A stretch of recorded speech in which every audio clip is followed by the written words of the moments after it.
You have just finished cleaning the pond, and replaced it with a fresh water source, hoping the fish will be healthier, but only a few hours later, a horrific scenario occurs, as the fish start to swim lethargically, convulse, and float dead all over the surface.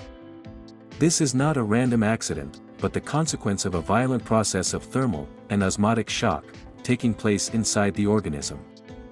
Many fish farmers still mistakenly believe that new water is always good, but they do not know that changing the environment too suddenly is the fastest way to take the lives of their fish.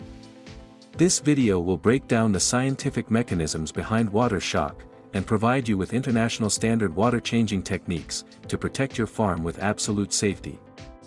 After watching, you will know how to control the water like an expert, keeping your fish safe, and growing at their best.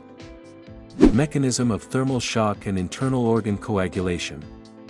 The first mechanism that causes mass fish death is the large temperature difference between the old water and the new water, entering the body through the gill system.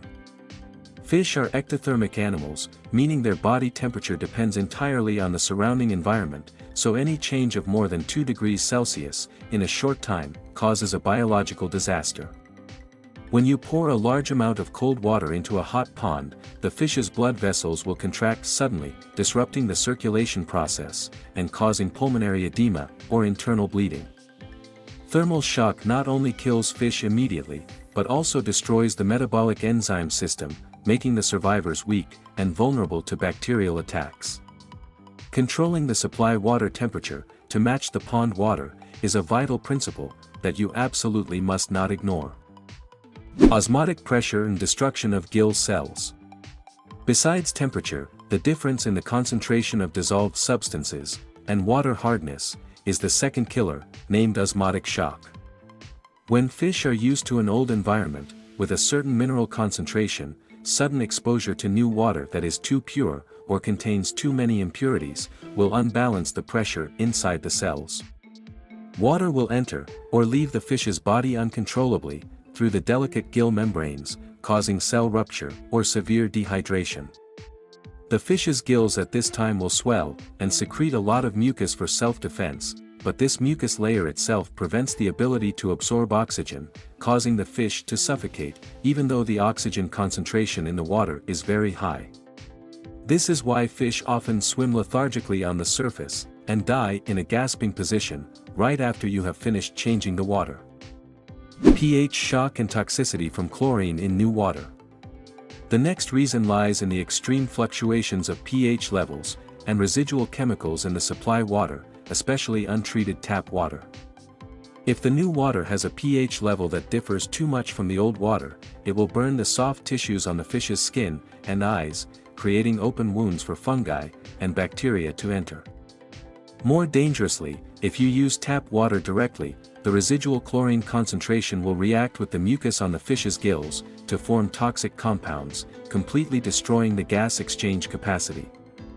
This chemical shock happens very quickly, causing the fish to lose direction, swim erratically, and die in mass, only a short time after exposure to the new water source. Dechlorinating, and adjusting the pH for similarity, before supplying water to the pond, is a mandatory technical step, to avoid unnecessary economic losses. The reverse water changing process to protect the flock. To completely prevent water shock, you need to apply a water changing process, based on the principle of gradual dilution, instead of a single total change. This technique requires you to only remove a maximum of 30% of the old water, and supply new water slowly over many hours, so that the fish have time to adapt to the new environment. Adding rock salt and anti-shock substances like vitamin C to the pond before changing the water will help the fish stabilize osmotic pressure and strengthen the nervous system's endurance. For new water, you need to have a storage tank system to expose the water for at least 24 hours to completely remove chlorine and stabilize the temperature with the environment. Changing water correctly is an art of biological management, helping you renew the living environment for fish without causing any dangerous disturbance. Changing water is a necessary activity to maintain environmental quality, but if done incorrectly, it will turn into a death sentence for your fish. An understanding of physical-chemical constants and the sensitivity of fish to the environment is the measure of a professional farmer's capacity. Never be subjective with the supply water source, because just a small mistake in temperature control can wash all your farming efforts down the drain. Have you ever paid the price for changing water too quickly, and what was the most valuable lesson you learned from that incident? Share your painful experiences and tips below, to help the fish farming community avoid unnecessary risks.